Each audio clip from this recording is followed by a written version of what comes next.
mengikuti pelajaran hari ini. Oke, sebelumnya untuk memulai pelajaran hari ini, alangkah baiknya kita membaca doa dulu ya. Silakan ketua kelas mungkin. Berdoa mulai, berdoa selesai. Alhamdulillah.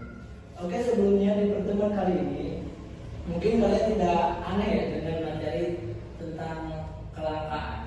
Sebelumnya bapak mau tanya, apa itu arti kelangkaan? Ada yang tahu? Punah, oke. Kelangkaan itu sesuatu hal yang susah dicari, Pak. Susah dicari, oke, baik. Sedikit menjelaskan, benar kata kalian, kelangkaan itu adalah sesuatu yang sulit untuk dicari, namun bukan berarti sudah tidak ada lagi ya, ada tapi sedikit. Oke, sebelumnya Bapak share PowerPoint dulu ya, karena kita tidak ada proyektor. Jadi Bapak share PPT ke grup kelas ya. Udah masuk semua kan ke grup kelas? Nah, kelangkaan dalam konteks ekonomi merujuk pada kondisi di mana sumber daya yang tersedia terbatas, sementara kebutuhan dan keinginan manusia terhadap barang dan jasa adalah tak terbatas. Jadi yang menyebabkan kelangkaan adalah faktor apa ya? Semakin banyak kebutuhan, semakin kurang lagi kayak yang mau dimunculkan. Contohnya dari kelangkaan itu kelangkaan minyak goreng. Penyebabnya itu adalah meningkatnya permintaan dan keterbatasan produksi. Nah, hal itulah yang membuat minyak goreng itu menjadi langka.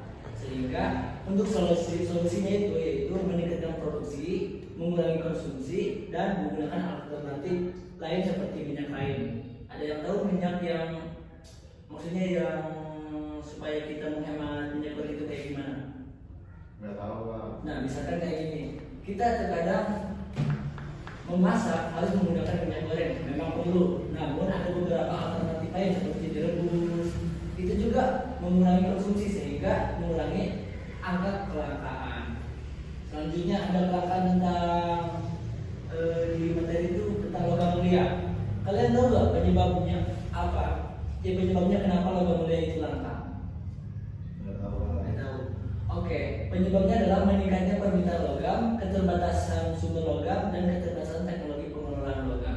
Sehingga untuk solusinya meningkatkan teknologi pengolahan logam, mengurangi konsumsi logam, dan menggunakan logam yang lebih efisien. Baik, kalian coba lihat di slide 3 ya. Di slide 3 di situ ada faktor-faktor penyebab kelangkaan.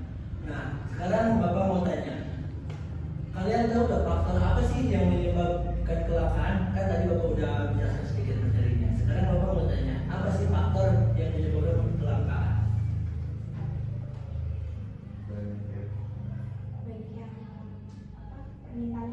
Banyaknya permintaan, oke bagus. Oke, bagus jawabannya. Yaitu faktor-faktor penyebab kelangkaannya itu antara lain adalah permintaan yang melebihi penawaran, keterbatasan sumber daya alam, dan faktor-faktor lainnya. Nah, Bapak jelasin yang dua ini dulu ya. Kenapa permintaan melebihi penawaran menjadi penyebab kelangkaan? Ada yang tahu? Nggak, Pak. Nah, istilah permintaan melebihi penawaran dalam konsep yang sering digunakan dalam ekonomi untuk menggambarkan situasi di mana jumlah barang atau jasa yang diminta oleh konsumen melebihi jumlah yang tersedia, sehingga hal itulah yang menyebabkan kelangkaan. Misalkan pas COVID-19, masker yang awalnya begitu banyak, kenapa bisa langka? Karena banyaknya permintaan. Hal itulah yang menyebabkan sesuatu menjadi langka. Nah, selanjutnya adalah keterbatasan sumber daya alam. Nah, hal ini nih, keterbatasan sumber daya alam menjadi penyebab kelangkaan. Karena hal ini mengacu pada situasi di mana jumlah atau ketersediaan sumber daya alam yang digunakan untuk memproduksi barang dan jasa adalah terbatas, sehingga hal itu menyebabkan kelangkaan. Sedangkan istilah ini kan sering digunakan dalam konteks ekonomi untuk menunjukkan bahwa sumber daya alam tidak dapat diperbarui. Misalkan nih, tidak aneh mungkin ya di daerah Papua emas banyak kan? Banyak lagi itu, soalnya emang lahan sumber daya alam di sana itu melebihi kayak apa ya, subur gitu emasnya, sehingga banyak yang PT Freeport yang ada di Kalimantan Papua ya, yang di Kalimantan itu juga menjadi hal yang baik. Tapi ketika kita melihat tanah di Jawa, emas itu sedikit lah istilahnya. Yang melebihkan itu tentang padi baru banyak, soalnya keterbatasan sumber daya alam yang tidak di semua daerah itu ada, Sehingga itulah yang menjadi faktor penyebab kelangkaan. Nah, di slide selanjutnya ada implikasi kelangkaan terhadap pilihan ekonomi. Nah, konsep pilihan yang harus dibuat karena adanya kelangkaan. Nah, konsep pilihan itu apa sih? Ada yang tahu nggak? Nggak tahu Pak. Nah, konsep pilihan yang harus dibuat karena adanya kelangkaan merupakan inti dari studi ekonomi, karena sumber daya yang terbatas tidak mencukupi. Seperti yang saya jelaskan tadi kan, ada daerah yang tidak mencukupi tentang pangan, tapi ada daerah yang mencukupi tentang kemasan air. Semuanya tidak merata, sehingga hal itulah yang menyebabkannya. Nah, ada beberapa poin yang menjelaskan tentang konsep ini, seperti definisi dasar. Kelangkaan mengimplikasikan bahwa ada keterbatasan dalam jumlah dan ketersediaan sumber daya yang diperlukan untuk memproduksi barang dan jasa yang diinginkan oleh masyarakat. Nah, yang selanjutnya adalah implikasi kebijakan. Nah, pemerintah harus terlibat dalam membuat kebijakan ekonomi untuk mengatasi kelangkaan. Nah, sekarang kalau mau tanya, penting nggak sih pemerintah dalam menjaga kelangkaan yang ada di Indonesia lah dan jauh-jauh? Penting Pak. Kenapa? Oke, baik. Karena dengan membatasi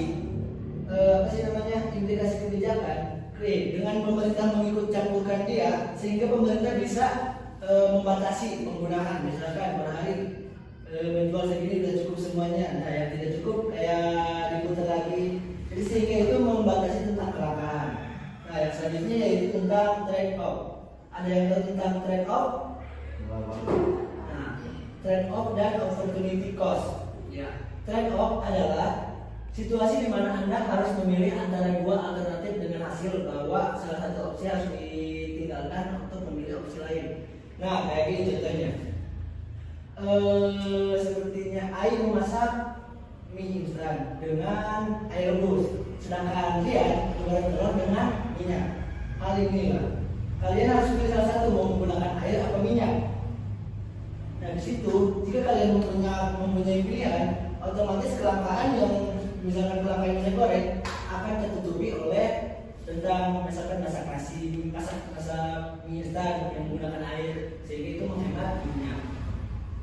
Selanjutnya, contoh dari trade off adalah pilihan antara dua pekerjaan dengan gaji yang manfaat yang berbeda, atau memilih antara makan siang di restoran yang mahal dan makan siang di rumah yang lebih murah. Nah, itu yang disebut dengan trade off. Jadi kita harus bisa memilih mana yang menurut kita lebih baik dan enggak. Selanjutnya, opportunity cost. Opportunity cost adalah biaya dari alternatif terbaik yang harus ditinggalkan karena memilih opsi lain. Opportunity cost. Ada yang tahu penjelasannya? Nggak Pak. Hanya tidak ya, karena ini materi baru ya. Opportunity cost adalah biaya dari alternatif terbaik yang harus ditinggalkan karena memilih. Contohnya, biaya dari tidak bekerja lebih banyak untuk mendapatkan upah tambahan, atau biaya dari tidak membeli mobil untuk membeli rumah yang lebih besar. Nah, misalkan kayak gini, kita belajar sekarang, membutuhkan biaya apa tidak? Iya. Membutuhkan waktu apa tidak? Iya. Tapi kalau kita sekarang kerja, mungkin uang juga membutuhkan ya, tapi kita menghasilkan uang. Nah, sedangkan kita belajar dia menghasilkan ilmu, tapi di situ ada sisi lain keuntungan buat investasi ke depannya supaya lebih baik. Itu yang disebut dengan opportunity cost. Jadi opportunity cost adalah biaya dari alternatif terbaik yang harus ditinggalkan karena memilih opsi lain. Pak. Kayaknya kurang deh. Coba kita eksperimen dulu ya biar kalian pada semangat. Oke, semuanya berdiri dulu. Oke, sekarang kalian tahu kan tentang kepala, pundak, lutut, kaki. Awal. Tahu. Nah, yang salah nanti ke depan ya. Jangan sampai salah. Jadi kalian harus fokus. Ikutin ya. Kepala, pundak, lutut, kaki. Lutut, kaki. Sambil nyanyi dong. Jangan lupa. Ulang. Kepala, pundak, lutut, kaki. Lutut, kaki. Kepala, pundak, lutut, kepala. Pundak. Kaki. Kaki. Pundak. Kepala. Pundak. Kaki. Kaki. Udah. Baik, berarti kalian masih fokus ya. Iya.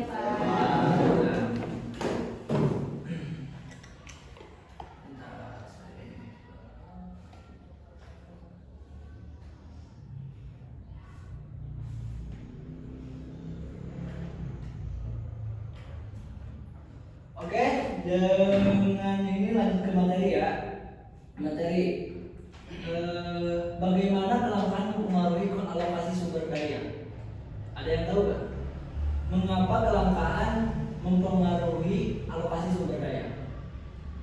Nggak tahu, Pak. Nggak tahu. Kelangkaan mempengaruhi alokasi sumber daya dengan cara membatasi pilihan dan mengarahkan keputusan pada opsi yang lebih efektif. Sehingga hal itulah yang dimaksud dengan kelangkaan yang mempengaruhi sumber daya. Nah, contohnya beberapa cara bagaimana kelangkaan mempengaruhi alokasi sumber daya. Contohnya mengarahkan pilihan. Misalkan kelangkaan mempengaruhi alokasi sumber daya dengan cara mengarahkan pilihan pada opsi yang lebih efektif. Misalnya jika terjadi kelangkaan minyak, maka perusahaan harus memilih opsi lain untuk menghemat biaya dan meningkatkan efisiensi. Terus yang selanjutnya mengurangi kualitas. Mengurangi kualitas juga adalah bagian dari kelangkaan yang mempengaruhi alokasi sumber daya. Karena kelangkaan mempengaruhi alokasi sumber daya dengan cara mengurangi kualitas. Misalnya jika terjadi kelangkaan bahan baku, maka perusahaan atau warung-warung yang harus mengurangi kualitas produk untuk memenuhi kebutuhan pasar, sehingga dengan pengurangan itu sumber daya makin terpengaruh oleh kelangkaan itu. Selanjutnya distribusi sumber daya dalam perekonomian yang terbatas. Distribusi sumber daya dalam perekonomian yang terbatas memiliki implikasi yang signifikan terhadap alokasi sumber daya. Contohnya bagaimana nih contoh beberapa contoh distribusi sumber daya yang mempengaruhi alokasi sumber daya.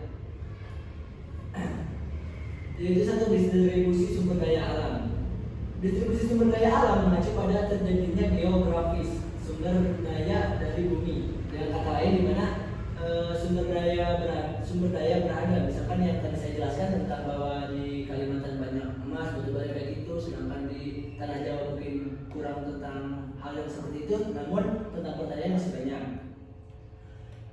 Contohnya, di mana sumber daya alam seperti minyak, gas, dan batu bara berada, distribusi sumber daya alam mempengaruhi alokasi sumber daya dengan cara membagi sumber daya tersebut di antara berbagai wilayah dan sekitar ekonomi. Seperti yang saya jelaskan tadi kan tentang penyebar luasan tentang tanah yang tidak merata mungkin. Selanjutnya adalah distribusi sumber daya pendidikan. Distribusi sumber daya pendidikan mengacu pada pembagian dan alokasi sumber daya pendidikan seperti guru, sarana pendidikan, dan bahan ajar di antara berbagai wilayah dan masyarakat. Mungkin saja nih ya, di Jakarta metode pembelajarannya tetap sama, kurikulum merdeka. Namun dalam kampung-kampung kecil itu biasanya sarana dan prasarana itu masih kurang, sehingga membuat kekurangan pembelajaran lah istilahnya. Contohnya di mana guru, sarana pendidikan, dan bahan ajar berada, distribusi sumber daya pendidikan mempengaruhi alokasi sumber daya dengan cara membagi sumber daya tersebut di antara berbagai wilayah dan masyarakat. Nah, baik. Sebelumnya ada yang kalian mau tanyakan nggak? Tidak ada. Untuk pertemuan ini segitu penjelasannya. Nah, Bapak mau mengasih soal pretest yang ada di PPT nanti, yang itu linknya kalian tekan, terus analisis apa saja kelangkaan yang ada di di artikel yang Bapak kirim ya, yang di grup itu. Baik, karena jam pertemuan sudah hampir selesai ya. Sebenarnya masih tinggal 10 menit lagi, cuma mungkin kalian butuh istirahat juga sebelum memasuki mata pelajaran yang kedua ya. Sarapan, Pak. Ya, belum sarapan kan? Iya, Pak. Ya, tapi selanjutnya harus sarapan dulu ya. Oke, pembelajaran hari ini selesai. Bapak ucapkan mohon maaf dan terima kasih atas kehadiran kalian semua. Semoga ilmu yang kalian dapatkan di hari ini bermanfaat buat kalian. Sebelumnya Bapak minta maaf karena mungkin ya banyak kesalahan yang Bapak dalam perkataan Bapak. Dan jika kalau ada pertanyaan yang membuat kalian bingung, silakan WA Bapak lah istilahnya. Di grup juga bisa kalian bertanya, nanti Bapak jawab ya. Untuk tugas nanti pengumpulannya minggu depan. Itu kelompok ya. Nanti pembagian kelompok Bapak juga udah kirim ke grup ya. Baik, sekian dari Bapak. Kurang lebihnya mohon maaf. Wabillahi taufiq wal hidayah.